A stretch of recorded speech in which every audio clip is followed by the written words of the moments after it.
Nós temos aqui falado de uma série de bem com a vida, de vivermos bem. E nós falamos na primeira semana sobre saúde física, segunda semana sobre saúde emocional, semana passada sobre a saúde espiritual, com algumas coisas bem práticas para você caminhar com Jesus, viver sua saúde nele. Por quê? Porque quando você anda com Deus, isso tem um impacto profundo na sua vida emocional e, consequentemente, na sua vida física. Agora, há algo que nós queremos concluir nessa série que diz respeito à saúde relacional, aos nossos relacionamentos. Os relacionamentos, eles são fonte de grande alegria, de grande realização, de grande celebração na nossa vida, ou de grande frustração, de grande angústia, de grande sofrimento. Os relacionamentos têm esse poder de realmente tornar você uma pessoa que vive bem, que a nossa série aqui de bem com a vida, ou de tornar uma pessoa que vive uma vida miserável. Uma vida miserável. E você conhece muita gente vivendo assim.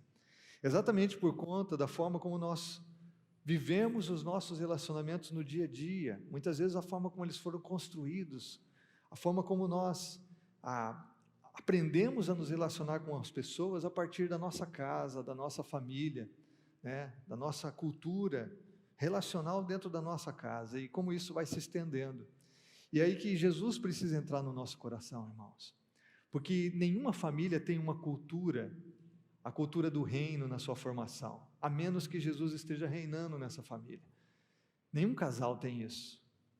Nenhum de nós vivemos num lar que, salvo grandes exceções por causa da graça de Deus, porque essa família já conhecia Jesus e vivia a sua palavra, então vou tirar a palavra nenhum de nós, alguns de nós vivemos, mas eu posso dizer que são poucos de nós que desde a nossa formação podemos viver os valores do reino de Deus que norteiam os relacionamentos, que dão sustentabilidade aos relacionamentos, que dão firmeza aos relacionamentos, que trazem saúde aos relacionamentos. Você sempre me ouve dizer aqui, não existem famílias perfeitas, mas existem famílias saudáveis. Não existem igrejas perfeitas, existem igrejas saudáveis. Não existem seres humanos perfeitos, mas existem seres humanos saudáveis.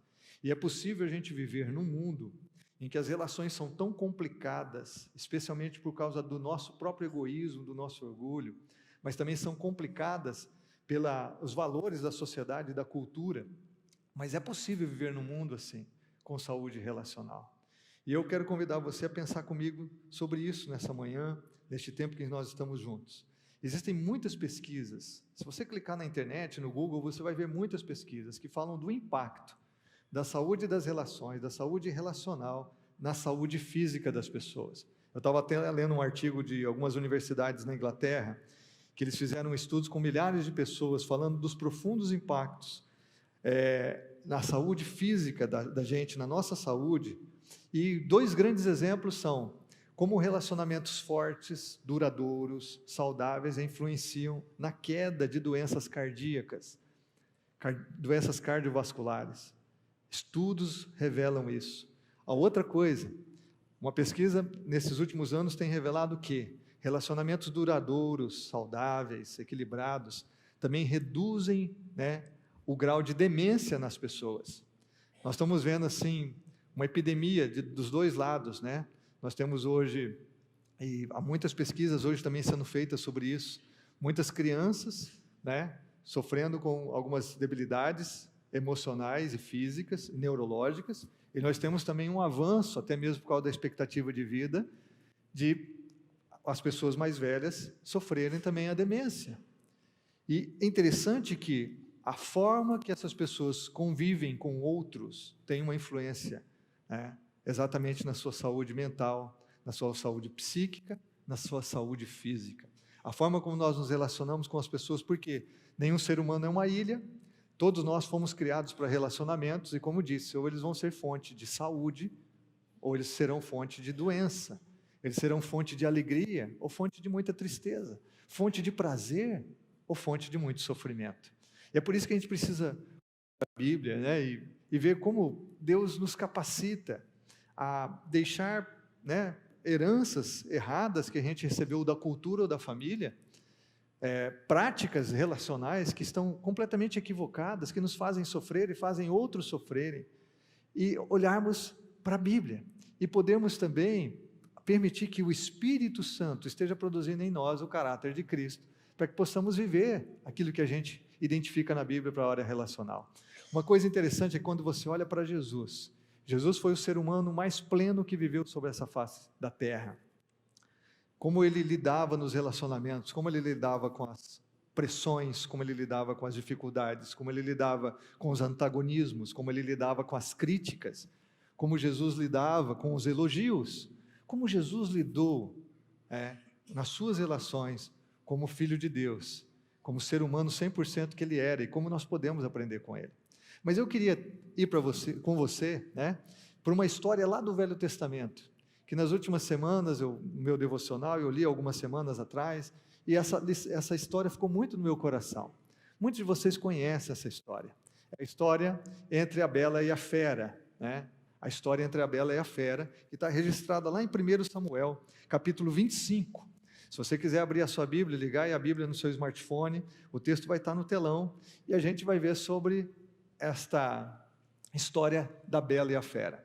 Não é a Bela e a Fera, do conto, que já há mais de 300 anos existe cultura no mundo, ao filme que você já assistiu várias vezes, várias versões dessa fábula, a Bela e a Fera, mas nós temos uma história parecida, a Bela e a Fera, na Bíblia. Eu queria ler com você a história de Abigail e de Nabal, e nessa história nós tirarmos princípios bem práticos para os nossos próprios relacionamentos. Queria então ler com você 1 Samuel 25, a partir do verso 2. Todo mundo aqui gosta de uma boa história? Eu acho que sim, nós gostamos de boas histórias. Essa é uma história muito boa na Bíblia, um relato bíblico de seres humanos como eu e você, e que a gente pode extrair lições preciosas. Eu quero ler então a partir do verso 2, que diz assim, que certo homem de Maom, que tinha seus bens na cidade de Carmelo, você vai acompanhando a história, preste atenção nos detalhes, era muito rico, ele possuía 1.000 cabras e 3.000 ovelhas, as quais estavam sendo tosqueadas em Carmelo. Seu nome era Nabal, olha que nome, não vou falar que é nome bonito não, mas vamos lá. Seu nome era Nabal e o nome da sua mulher era Abigail, mulher inteligente e bonita, mas seu marido, descendente de Calebe, olha, descendente de um herói da fé, era rude e mau. Deixa eu abrir um parênteses aqui. Às vezes a gente pensa que filho de cristão é cristãozinho, e não é, tá? As moças, as jovens aqui, por favor, não se casa pelo nome do peão, sobrenome da família. Porque ele cresceu em lar evangélico. Isso não diz muita coisa, tá bom? Gatinho que nasce no forno não é pão, A gente aprende aqui. Nabal era descendente de Calebe, um herói da fé, um homem maravilhoso, que serviu a Deus toda a sua vida. E olha o que esse homem é. Rude e mau. E o duro é que o cara era casado com uma mulher inteligente e bonita. Se fosse só inteligente, era bom. Se fosse só bonita, então, não. Esse cara tinha o melhor dos dois mundos, irmãos. Uma mulher para ninguém botar defeito, a mulher era bonita e inteligente. Olha que coisa maravilhosa. Agora, eu fico pensando assim, como que um cara rude e mau foi casar com uma mulher bonita e inteligente? A única explicação, talvez mais plausível, eram os casamentos arranjados que existiam nessa cultura. Provavelmente os pais fizeram esse casamento e olha onde essa mulher bonita e inteligente foi parar. Casada com um cara rude e mau. Porque Nabal, irmão, o nome do cara significa sem juízo. Sem juízo, insensato. Ele deve ter ganho esse nome, acho que depois, porque não é possível que os pais deram um nome para o filho de insensato sem juízo. E sabe o que Abigail significa? Abigail significa alegria dos olhos do meu pai, ou meu pai se alegra. Agora me diz uma coisa, como que a alegria dos olhos do meu pai foi casar com o cara sem juízo? Essa é uma história aqui, Como que pode acontecer isso? Olha o que o texto diz. No deserto, Davi ficou sabendo que Nabal estava tosqueando as ovelhas, por isso enviou 10 rapazes e lhes disse, levem minha mensagem a Nabal em Carmelo e o cumprimentem em meu nome.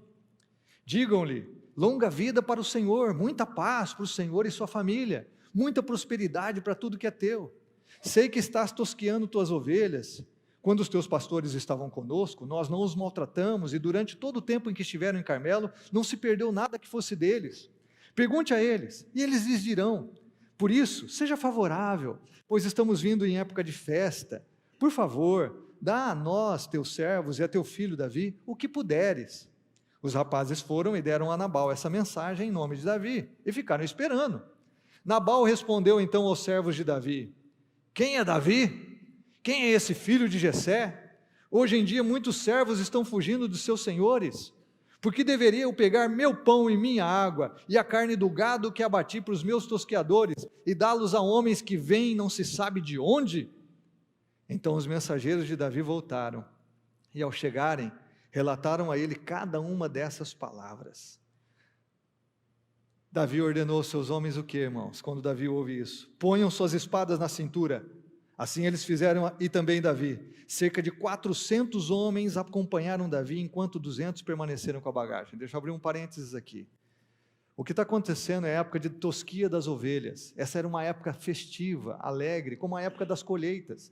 As pessoas estavam celebrando, porque eles iriam tosquear a lã das ovelhas e das cabras. Isso ia dar muito dinheiro. Eles iriam vender ou iriam guardar. Então era um tempo de celebração. Normalmente o dono do rebanho iria fazer uma grande festa, um grande banquete para os empregados, para celebrar aquele período de prosperidade, né? Para também ganhar a boa vontade dos seus empregados e dos seus vizinhos. Então era um período de festa. Aqui Davi está aproveitando desse momento, porque ele havia ajudado os pastores. Davi estava fugindo do rei Saul, então ele estava andando, fugindo, e aí ele ficou nessa região. E ele mesmo diz aqui: os servos de Nabal vão afirmar que Davi fez isso com seus homens, protegeu os pastores, protegeu os rebanhos. Então, era assim, cordial, era da cultura que Davi pudesse compartilhar um pouco daquele banquete, né, dos recursos que aquele homem estava celebrando em ter nas suas mãos.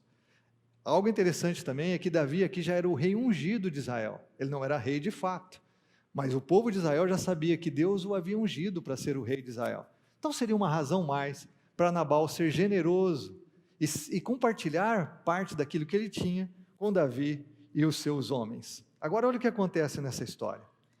Você já viu que Davi ficou muito furioso com a resposta, porque o cara está dizendo assim: quem que é esse filho de Jessé? Quem que é esse cara? Tem muitos servos que fogem dos seus senhores, eu não quero saber desse cara, ele não é nada. Então Davi fica furioso. Olha o que acontece no verso 14. Um dos servos disse a Abigail, mulher de Nabal: do deserto Davi enviou mensageiros para saudar o nosso Senhor, mas ele os insultou. No entanto, aqueles homens foram muito bons para conosco, não nos maltrataram, e durante todo o tempo em que estivemos com eles nos campos, nada perdemos. Dia e noite eles eram como um muro ao nosso redor, durante todo o tempo em que estivemos com eles, cuidando de nossas ovelhas. Agora leve isso em consideração e veja o que a senhora pode fazer, pois a destruição paira sobre o nosso Senhor e sobre toda a sua família. Ele é um homem tão mau que ninguém consegue conversar com ele. Você conhece gente assim?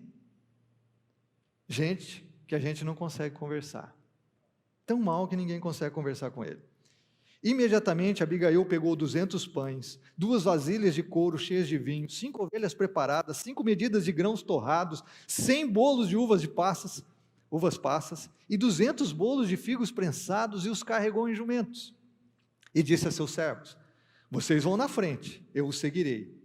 Ela, porém, nada disse a Nabal, seu marido, nada. Enquanto ela ia montada no jumento, encoberta pela montanha, Davi e seus soldados estavam descendo em sua direção, e ela os encontrou. Davi tinha dito: de nada adiantou proteger os bens daquele homem no deserto, para que nada se perdesse. Ele me pagou o bem com o mal. Que Deus castigue a Davi e o faça com muita severidade, caso até de manhã eu deixe vivo um só do sexo masculino de todos os que pertencem a Nabal. Quando Abigail viu Davi, desceu depressa do jumento e prostrou-se perante Davi, rosto em terra. Ela caiu a seus pés e disse: meu senhor, a culpa é toda minha. Por favor, deixa a tua serva lhe falar. Ouve o que ela tem a dizer. Meu senhor, não dês atenção àquele homem mau, Nabal. Ele é insensato, conforme o seu nome significa, e a insensatez o acompanha. Contudo eu, tua serva, não vi os rapazes que meu senhor enviou. As mulheres normalmente cuidavam da despensa da casa. Provérbios 31 fala da mulher que administrava muito bem a sua casa. Então ela assume a responsabilidade pelo que aconteceu.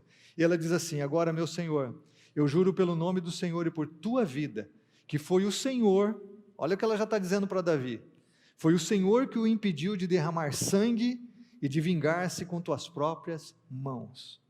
Que teus inimigos e todos os que pretendem fazer-te mal sejam castigados como Nabal. E que este presente, que esta tua serva trouxe ao meu senhor, seja dado aos homens que o seguem. Esqueça, eu te suplico, a ofensa de tua serva, pois o Senhor certamente fará um reino duradouro para ti, que travas os combates do Senhor. E em toda a tua vida, nenhuma culpa se ache em ti. Depois nós vamos ler um pouquinho o final da história, mas eu quero ir até aqui, porque já é suficiente para a gente tirar alguns princípios relacionais para a nossa vida, para o nosso dia a dia. Você viu como Abigail é uma mulher muito sensata, muito serena, muito sábia, e ela já é humilde em reconhecer em assumir a culpa pelo mal entendido, e já fazer com que Davi se comprometa em mudar a sua atitude, porque ela lembra, você é o rei ungido, você não deveria derrubar sangue inocente. A argumentação de Abigail aqui é muito diplomática, muito sensata. Bom, eu queria tirar algumas lições olhando para os personagens dessa história.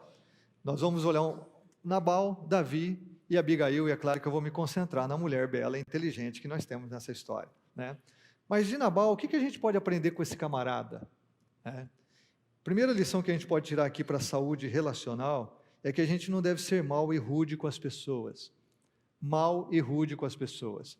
E eu sei que eu colocar isso numa projeção e falar para você não ser mau e rude com as pessoas, você vai dizer assim, puxa, mas claro, isso aí não tem nada a ver comigo, eu sou muito bonzinho. Muito bonzinho, sim. Até alguém colocar a mão na frente da sua boca, né? A gente é muito bonzinho. A Bíblia diz que o nosso coração é mau, é inclinado para o mal. Como Davi diz no Salmo 51, verso 5, eis que iniquidade foi formada, em pecado me concebeu minha mãe. Nosso coração é inclinado para o mal. É verdade que nós temos o verniz social, nós temos a educação, nós temos coisas, mas o nosso coração é inclinado para o mal. O coração de Nabal era assim. Esse homem era inclinado para o mal, porque ele não tinha uma fé em Deus, ele não tinha respeito por Deus, não iria respeitar as pessoas. Agora é importante a gente pensar que nos relacionamentos, a gente não pode de nenhuma forma tratar as pessoas que são imagem e semelhança de Deus, o meu semelhante, de uma forma rude, de uma forma irritável, irada. Eu sei que a ira acontece, a irritação acontece. Ontem nós estávamos numa palestra para casais, estava falando como a irritabilidade é um inimigo silencioso no casamento, que vai matando o amor, que vai esfriando o relacionamento conjugal, exatamente porque pessoas que se amam se tratam de forma rude. Nabal, é claro, é um exemplo extremo de alguém que vive assim o tempo todo. Alguém amargo com a vida, alguém amargo com as pessoas, alguém azedo, alguém que as pessoas não conseguem conversar. Nabal é um extremo desse tipo de pessoa. Mas eu e você também podemos cair nessa armadilha da nossa cultura, de sermos rudes, de estarmos acima das pessoas, de não ouvirmos aqueles que estão à nossa volta, de sermos tomados pelo nosso orgulho e deixarmos que o nosso coração inclinado para o mal determine as nossas ações com as pessoas. Todos nós estamos sujeitos a isso. Como eu disse, Nabal aqui significa sem juízo ou insensato. E eu tenho certeza que se você olhar para a sua família, se você olhar à sua volta, você vai identificar pessoas que agem com insensatez e sem juízo. Você vai identificar pessoas que tratam os outros com rudeza, que tratam os outros no bico da chuteira, que as palavras são duras, que as palavras ferem, que as palavras não carregam nada de sentimento de amor ou de bondade. Eu e você conhecemos pessoas que são assim. E eu e você devemos olhar essas pessoas para aprender com elas, aprender como nós não devemos agir, aprender como que nós não devemos tratar o nosso próximo, aprender que isso fere não só as pessoas, mas fere o Deus que nos salvou na cruz e que nos ama e que realmente nos permite nos relacionar com as pessoas. Você olha para essa história e vê Nabal um cara mau e rude e um cara que ninguém consegue conversar. Gente assim repele as pessoas. Alguém que não está pronto a ouvir pessoas, ele repele as pessoas. Ele vai ter pessoas talvez em volta dele por interesse.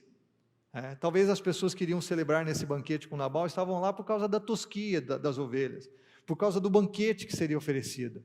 Mas eles não escolheriam ficar perto de Nabal, de jeito nenhum, se fosse pelo relacionamento. Alguém que não ouve as pessoas, ou seja, Nabal era um péssimo ouvinte, ele perde a oportunidade de aprender e crescer com as pessoas. aprender e crescer com as pessoas. E há uma riqueza extraordinária nos relacionamentos, uma riqueza.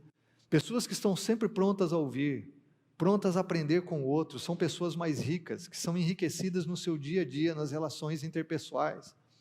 Nós vemos aqui um homem que se priva da riqueza dos relacionamentos, que se priva da riqueza do aprendizado com aqueles que estão à sua volta. E quem faz isso, além de prejudicar as pessoas, prejudica a si mesmo. Alguém que é rude, alguém que é mau de coração, alguém que não tem amor ou simpatia pelo próximo, não tem empatia no seu coração pelos sentimentos dos outros, é alguém que fere sobretudo a si mesmo. Ninguém é feliz sendo assim. Ninguém é feliz. Eu já conversei com pessoas com esse tipo de temperamento, e eu me lembro especialmente de um homem que diz assim: eu sei que eu sou assim, eu não quero ser assim, eu odeio ser assim, mas eu não consigo deixar de ser assim. Eu não consigo deixar de ser assim. Foi aí que eu pude apresentar para ele sobre Jesus. Falar o único que pode mudar o nosso coração, mudar a inclinação do nosso coração mal, o único que pode mudar o nosso temperamento, o único que pode levar a gente a pensar nos outros em primeiro lugar, antes de nós mesmos, é Jesus. Porque foi isso que Jesus viveu. Ninguém é capaz de mudar a si mesmo. É por isso que nós precisamos de um Salvador e de um Senhor para o nosso coração. E os nossos relacionamentos sofrem, porque no dia a dia, muitas vezes nós estamos agindo parecidos com o Nabal. Na igreja aqui em que a gente vê as pessoas por 1h30, por 2 horas, é fácil a gente ser educado. É fácil a gente ser sensato, a gente ser sereno. Mas e aí? As pessoas que convivem com a gente, as pessoas que vivem realmente no nosso dia a dia. Ontem eu estava falando para os casais, de uma forma hipotética, já pensou se alguém realmente grampeasse a sua casa, colocasse câmeras nos ambientes da sua casa e gravasse você por 1 semana? Será que aquilo que as pessoas iriam assistir, o que você iria assistir, realmente seria algo que agradaria a Deus? E que você seria um exemplo de bondade, de serenidade, ao lidar com as pessoas que convivem com você? É fácil a gente ser educado com quem a gente vê de vez em quando. Você já conheceu famílias que saíram juntas de férias? Famílias que vão para a praia viajar juntos? Pessoal, bons amigos. Nossa, na igreja é shalom para cá e shalom para lá. Mas tenta viajar às vezes com amigos. E aí logo você vai descobrir a maldade tua e a maldade do outro. Como é difícil às vezes a gente conviver com as pessoas. Definir quem vai lavar a louça, quem vai comprar o pãozinho para o café da manhã lá na praia. Quem que vai fazer isso, quem vai fazer aquilo, como é que a gente vai, não é? Quando a gente convive com as pessoas, qual é a nossa atitude? Primeira coisa que a gente vê nessa Bíblia aqui, a palavra de Deus, na Bíblia, na verdade, nessa história eu ia dizer, que a gente vê nessa história bíblica, a primeira coisa é que os relacionamentos, eles se tornam doentes, eles são fonte de infelicidade, quando partem de um coração mau e rude, de gente insensata, que não tem serenidade nas ações e nem nas palavras. Olha como esse cara complicou a situação. Gente, assim complica tudo. Era só conversar, era só o cara compartilhar um pouquinho do que ele tinha dado. Davi ia ficar feliz, ele ia ficar feliz, ele ia continuar a ter a proteção de Davi para os seus rebanhos. Quando Davi se tornasse rei, ele ia lembrar de Nabal. Puxa, ó, tem um amigo lá, o Nabal. Era tudo muito simples. Mas gente rude e má complica as situações. Trazem problemas onde eles não necessariamente existem, aumentam os problemas. Tem gente que é craque em aumentar os problemas da vida, aumentar os problemas da família. Quantas pessoas eu converso, quantas pessoas que nós nos relacionamos, cujos problemas só se aprofundam por causa da maldade e rudeza do nosso coração. Segunda lição que nós temos aqui, agora é com Davi, é a gente aprender a não agir com cabeça quente. E nós sabemos disso, mas nós não vivemos o que sabemos. A gente sabe que a gente não deve tomar decisões com a cabeça quente, que a gente não deve dizer palavras ou falar com cabeça quente, que a gente não deve agir com a cabeça quente, mas nós fazemos como Davi. Como foi Davi nessa história? Quando Davi recebe os 10 jovens que ele enviou para Nabal, e o que Nabal disse, imediatamente Davi toma uma decisão. Ele fala, coloquem as espadas, 400 homens, irmãos, era um pequeno exército. Ele fala, vão colocar a espada. Nenhum, olha diz, que Deus me castigue com todo rigor, se um do sexo masculino ficar vivo na casa de Nabal até amanhã de manhã. Ou seja, Davi decretou no seu coração que ia assassinar pessoas inocentes, que ele ia matar todos os do sexo masculino na casa de Nabal. E obviamente os povos, os governantes faziam isso por quê? Porque não tinha possibilidade de vingança. Então se você fosse matar alguém, já matava todo mundo de uma vez. Não deixa ninguém sobrar, porque não tem possibilidade daquela família, daquele clã, daquela tribo, daquela cidade revidar. Então você já mata todo mundo. Davi diz, não vai sobrar ninguém. Olha a decisão, ele faz uma promessa para Deus. Olha o que é você ser guiado pelas emoções, guiado pelos seus sentimentos. Na hora, o senso de injustiça gerou em Davi um desejo de vingança. Na hora, ele foi tomado pelas suas emoções. Quantas vezes eu e você estamos pianinho, estamos calmos, mas de repente você é tomado por um sentimento de injustiça. Alguém está fazendo algo muito desonesto com você, ou com alguém da tua família, e você quer pegar na espada e sair dando, golpe em todo mundo, eliminando as pessoas da sua agenda.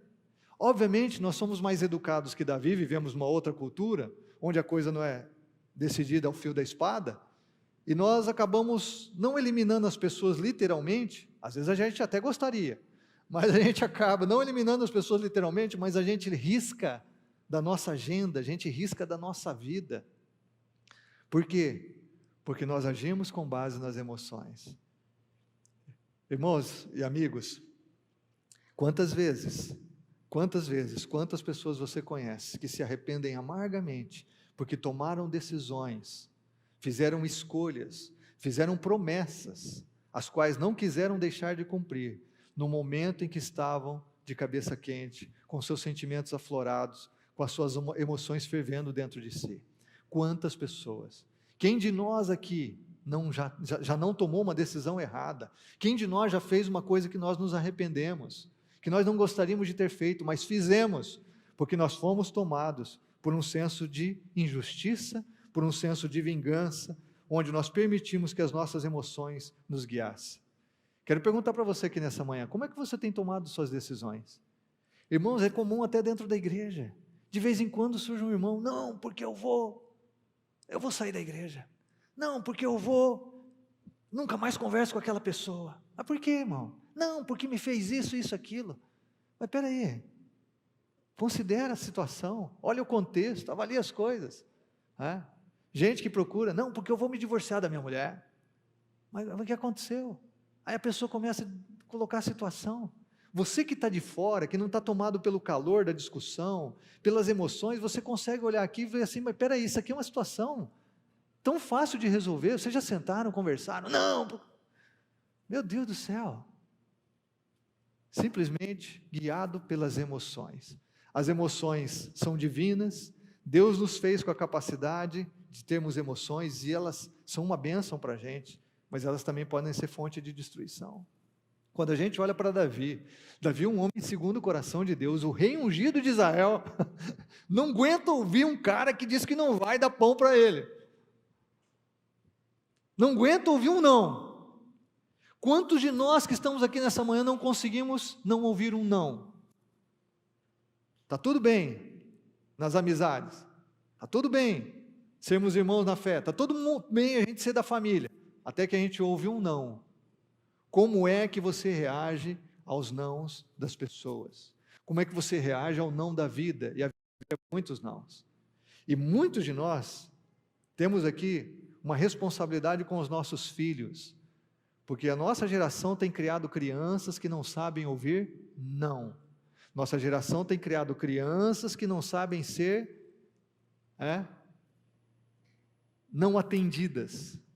E aí a gente cria monstrinho, a gente cria gente que não vai saber viver em sociedade, que não vai saber constituir família, que não vai saber se relacionar no mercado de trabalho, não vai se relacionar na igreja, porque não sabe ouvir não. Davi é um cara que já tinha ouvido muitos nãos, mas aqui ele é tomado por um senso de injustiça, que ele perde a cabeça. E quase ele leva um monte de gente a perder a cabeça, só que literalmente. Terceiro princípio que a gente tem aqui para relacionamentos, e aí eu quero olhar mais uma vez a vida de Davi, é da gente ser humilde e reconhecer o erro e mudar. Porque a gente vê isso nessa história. Olha o que aconteceu quando Davi encontra Abigail, quando Abigail diz as suas palavras com diplomacia, com respeito, com humildade. Olha o que acontece aqui, a Bíblia diz a partir do verso 32, diz assim: Davi disse a Abigail: bendito seja o Senhor, o Deus de Israel, que hoje a enviou ao meu encontro. Seja você abençoada pelo seu bom senso e por evitar que eu hoje derrame sangue e me vingue com minhas próprias mãos. De outro modo, eu juro pelo nome do Senhor, o Deus de Israel, que evitou que eu lhe fizesse mal. Se você não tivesse vindo depressa encontrar-me, nenhum só do sexo masculino pertencente a Nabal teria sido deixado vivo ao romper do dia. Então Davi aceitou o que ela havia lhe trazido e disse: vá para sua casa em paz. Ouvi o que você disse e atenderei o seu pedido. Davi, ele foi tomado pelas emoções. Ele disse que faria um desastre. Ele foi tomado, sim. Ele fez uma promessa para Deus, mas ele foi humilde bastante para reconhecer que a sua promessa, que a sua decisão, que a sua escolha era equivocada, era pecado, era errada, que ele iria derramar sangue inocente. Então, acho que a gente aprende com Davi aqui, que nós podemos mudar de atitude, que nós podemos fazer escolhas diferentes quando nós baixamos a nossa adrenalina, as emoções, e sermos humildes o bastante para dizer assim: falei besteira, me perdoe, eu não vou por esse rumo. Não, mas você prometeu para Deus, você jurou para Deus. Não, você falou para os seus amigos que você ia fazer. Quantas pessoas que por orgulho continuam no caminho errado mesmo depois de advertidas. Não, eu disse que eu vou largar dela e eu vou largar. Às vezes o cara nem está querendo mais, mas por orgulho, só porque ele disse besteira na hora que estava na raiva, agora ele vai manter a palavra. Porque para ele é melhor ele sofrer e fazer os outros sofrerem do que ser humilde e reconhecer: errei, falei besteira, me perdoe. O que é mais nobre, irmãos? É você manter uma promessa insensata? Ou é você ser humilde e reconhecer que falou besteira? O que é mais nobre nos relacionamentos? O que é mais nobre diante de Deus? Davi foi um cara aqui extraordinário. Realmente um idiota no primeiro momento, mas um cara extraordinário no segundo momento. Agora, para pensar aqui um pouquinho. Se Abigail não tivesse surgido no caminho, se Deus não tivesse usado Abigail e colocado essa mulher no caminho, o que teria acontecido? Então, Davi foi confrontado por alguém. Davi foi interpelado por alguém, e graças a Deus pelas pessoas que nos confrontam. Graças a Deus pelas pessoas que nos interpelam quando a gente está com sangue, a flor da pele. Graças a Deus pelas pessoas que nos levam a pensar nas escolhas que estamos fazendo, nas decisões que estamos tomando, na forma como nós estamos agindo. Seja humilde. Deixa eu perguntar a você que está aqui nessa manhã. Você é uma pessoa capaz de voltar atrás? De uma decisão impensada? De uma promessa insensata? Você é uma pessoa capaz de ouvir pessoas de fora da situação que levam você a ponderar, a refletir os seus atos? Você é humilde bastante para reconhecer quando você erra? Porque isso é fundamental na saúde relacional. Por quê? Porque todos erramos, porque todos somos imperfeitos, porque todos temos um coração inclinado para o mal, porque todos, em certas ocasiões, acabamos valorizando mais as emoções do que a razão, do que a sensatez, do que a verdade, do que aquilo que Deus considera justo e reto. Todos nós. Agora a grande questão é se nós somos capazes de reconhecer nossos erros e voltar atrás. Se temos humildade de ouvir as pessoas, Porque quem ouve as pessoas que o amam, que o consideram, erram menos. Quem ouve bons conselhos não desperdiça tempo e energia em atitudes insanas, em escolhas erradas, trilhando caminhos que não vão de nenhuma forma glorificar a Deus e ser o melhor para a pessoa e para as pessoas à sua volta. Em quarto lugar, eu queria olhar aqui algumas qualidades de Abigail, que elas saltam aos nossos olhos nessa história. A primeira delas é o seguinte: não deixe a maldade das pessoas te contaminar. Abigail é uma mulher bela e inteligente, que conviveu com Nabal por anos. A gente não sabe quantos anos, mas ela sabe que Nabal já tinha sido insensato e rude em outros momentos. Ela mesma diz isso para Davi: o nome dele é esse. Ele já agiu assim em outras ocasiões. Perdoe a tua serva por não ter ajudado nesse momento. Agora ela é uma mulher que convive com um cara, uma fera, mas que não se torna rude e má. Quantas pessoas que eu e você conhecemos, que se tornam más a conviver com o mal, e que justificam as suas ações, as suas atitudes, as suas escolhas, exatamente assim. É porque eu convivo com ele, é porque eu convivo com ela. O que nós aprendemos na nossa cultura, irmãos? Um valor da nossa cultura, pagar com a mesma moeda.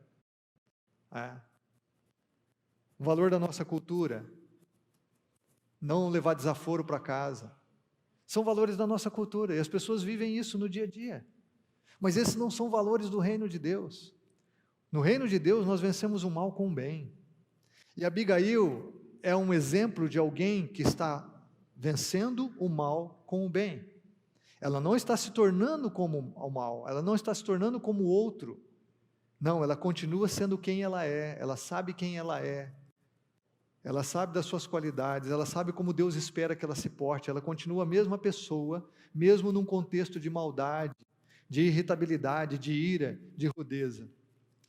Essa é uma pessoa que realmente merece a nossa admiração, porque muitas pessoas se justificam na maldade dos outros para fazerem exatamente igual. Quantos casais que você não conhece, cônjuges, maridos ou esposas que foram traídos sexualmente, e que depois, porque foram traídos, começaram a trair? Quantas pessoas que já foram enganadas nos negócios e porque foram enganadas por outros, passam a enganar também?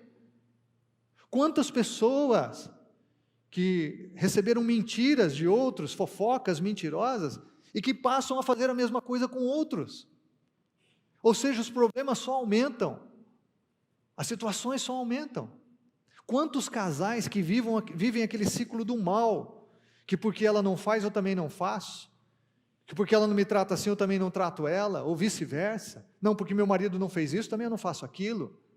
Quantos de nós deixamos de ser nós mesmos, para nos tornarmos como o outro, só para a gente perceber mais tarde, que na verdade a gente não se tornou mal por conta do outro, a gente se tornou mal porque a gente é mal mesmo.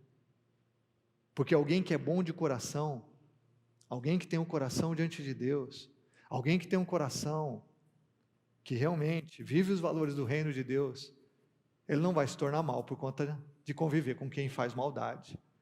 A Paulo diz assim que nós vivemos no meio de uma geração corrompida e perversa, e que nós cristãos devemos ser como luzeiros nesse mundo. A geração é corrompida e perversa, mas eu não preciso me tornar como um deles. Então cuidado, pensa que Abigail morava com um cara rude e mau, ela podia ter visto assim, puxa, Davi é a mão de Deus para me livrar desse cara. Quantas mulheres você já não viu, que a situação, ao invés de proteger o seu marido, ela queria que o circo pegasse fogo mesmo, para que ele sofresse, para que ela se livrasse do Nabal que ela tem em casa. Abigail podia ter pensado assim, não, é Deus que está mandando Davi mesmo, assim eu vou me livrar desse problema, desse traste. Mas ela não pensa assim. Ela não pensa assim porque ela tem muitas qualidades. E obviamente ela tem o temor de Deus. A quinta, seja um pacificador. Se nós queremos ter saúde relacional, pacifique as coisas. Não joga lenha na fogueira. Não joga gasolina, irmão. É claro, eu e você conhecemos pessoas que alguém vem falar de um problema e a pessoa joga mais fogo. Ah, isso mesmo, eu não deixaria não. Ah, se fosse comigo. A Bíblia diz assim que nós devemos ser pacificadores. Mateus 5,9, Jesus diz, bem-aventurados os pacificadores, pois eles serão chamados filhos de Deus. Filhos de Deus são pessoas que são pacificadores. Olha o que Abigail faz. Ela provavelmente nem conhecia Davi pessoalmente, ela tem um marido rude e mau dentro da sua casa, mas ela se coloca entre as duas pessoas, ela se coloca no conflito e ela pacifica os dois lados. Ela não fala nada com Nabal, porque não adiantaria falar com ele.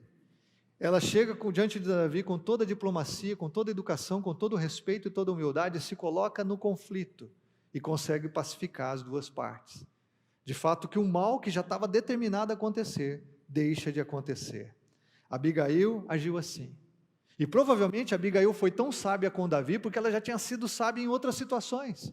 Provavelmente ela já tinha pacificado a sua casa em outros momentos, porque conviver com Nabal não era fácil. ela já estava treinada habilmente em como ela deveria agir em situações, por conta daquilo que ela já tinha vivido com seu esposo. Ela tem um coração terno, ela reconheceu também aqui o potencial de Davi, lembrou que ele era o rei ungido de Israel. Abigail agiu, irmãos, e ela agiu com aquilo que ela tinha nas suas mãos. Ela pegou o que ela tinha nas mãos e foi levar para Davi, e foi conversar com Davi e pacificar as coisas. O que você tem na sua mão hoje para pacificar a sua casa? O que você tem na sua mão hoje para pacificar os relacionamentos? O que você tem hoje para ser um instrumento de cura nas relações da sua família ou dos seus amigos, onde você está? A sexta coisa que eu queria destacar aqui, que fale a verdade sem ofender. E isso a gente aprende com Abigail. Como pastor, como cristão, como irmão na fé, eu tenho visto tantos conflitos que acontecem porque as pessoas não conversam. Às vezes você atende um marido, ele conversou sobre isso com a tua esposa? Não, a gente não consegue conversar. Você atende uma esposa, a mesma coisa, a gente não consegue conversar. Conversou sobre isso com seus filhos? Não. Ele está irado, ele está bravo, mas ele não conversa com os filhos e vice-versa. Olha que lindo, Abigail, ela é diplomática, ela fala a verdade em amor, ela fala com respeito, mas ela fala. Ela se coloca diante de Davi, um guerreiro, futuro rei de Israel, mas ela fala a verdade. Só que ela fala com diplomacia, ela fala com respeito, ela fala com humildade. Muitos problemas que nós enfrentamos nas nossas relações, que falta saúde, é porque nós não sabemos conversar com as pessoas. Se a gente vai conversar, a gente fere. Ao invés de tratar o problema, a gente ofende a pessoa. Olha a diplomacia, leia essa história em casa, pense com mais tempo, reflita sobre como nós podemos aprender, porque as histórias bíblicas, elas são pedagógicas, elas representam cada um de nós, e o Espírito de Deus usa para trazer lucidez, sabedoria a nós no dia a dia, de como podemos viver os nossos relacionamentos. E a última coisa que eu quero deixar aqui para você, é que, ao final da história, o verso 36, olha o que acontece. Quando Abigail retornou a Nabal, ele estava dando um banquete em casa, como um banquete de rei. Ele estava alegre e bastante bêbado, e ela nada lhe falou até o amanhecer. Uma coisa que a gente aprende aqui é que tem hora para falar. Com Davi, Abigail foi rápida, falou no mesmo instante, pegou o que tinha na mão e correu. Com Nabal, ela esperou. O cara estava bêbado, adianta conversar com gente bêbada? Adianta conversar com alguém que está irado? Tem um momento certo de falar. Adianta conversar com alguém que está com raiva, que não está nem pensando no que está falando, fazendo? Aguarda. Abigail mostra até isso, sensatez. Aí diz, de manhã, quando Nabal estava sóbrio, aí a sua mulher lhe contou todas essas coisas. E olha o que aconteceu com Nabal. Ele sofreu um ataque, ficou paralisado como uma pedra. Cerca de 10 dias depois, o Senhor feriu a Nabal e ele morreu. História triste para Nabal, né, irmãos? Mas Nabal provavelmente caiu em si a besteira que ele tinha feito, o risco que ele tinha corrido, e como tudo ia ser destruído por causa da sua insensatez. Talvez nesses 10 dias que Nabal ficou paralisado, foi onde ele teve tempo de arrependimento. Quem sabe ele se voltou para Deus. Olha o que segue a história.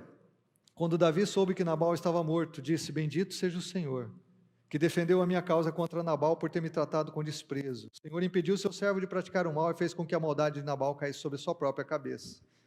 A Bíblia diz, não vos vingueis a vós mesmos, diz o Senhor. A vingança pertence a mim, não é a ninguém mais. E aí você gostou dessa parte da mensagem, porque você falou, aquele meu vizinho,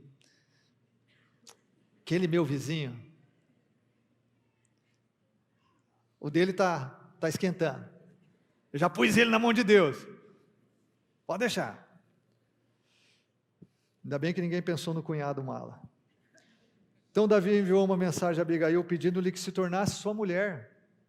Seus servos foram a Carmelo e disseram a Abigail, né?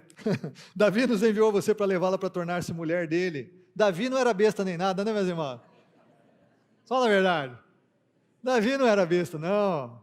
Pô, viu uma mulher bonita, inteligente, sem marido agora. Mas é um partido perfeito. Por quê? Porque na condição cultural de Israel, uma viúva não tinha renda, uma viúva não tinha como se sustentar. Davi já aproveita aqui, meus irmãos, e faz um bom negócio para os dois lados. Ela se levantou, depois inclinou-se o rosto em terra e disse, aqui está a sua serva, pronta para servi-los e lavar os pés dos servos do meu Senhor. Olha a atitude de Abigail o tempo todo, irmãos. Abigail logo montou no jumento e, acompanhada por suas 5 servas, foi com os mensageiros de Davi e tornou-se sua mulher. A bela e a fera. Na história da bela e a bela ama a fera se torna num príncipe. Ele é transformado pelo amor dela. Essa história aqui da bela e a fera não se tornou um príncipe. Se tornou um cadáver. Mas a bela continuou bela. Eu quero terminar só dizendo o seguinte, último, sempre proteja a sua família. Sempre proteja a sua família. Quem ama, cuida. Quem ama, cuida, irmão. Quantas vezes eu vejo homens que não cuidam das suas esposas, mulheres que não cuidam dos seus maridos.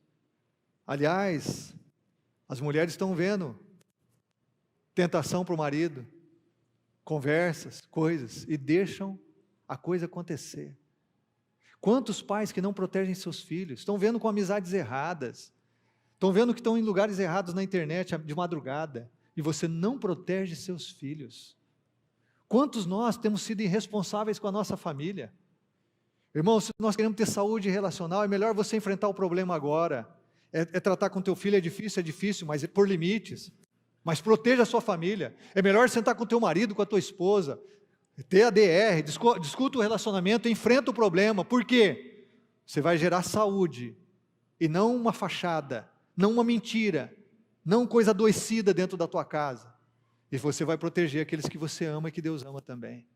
Se há algo que eu e você devemos fazer nos nossos dias é proteger a nossa família. E foi o que Abigail fez. Porque Abigail agiu, Nabal permaneceu vivo, os empregados permaneceram vivos, a sua casa foi protegida.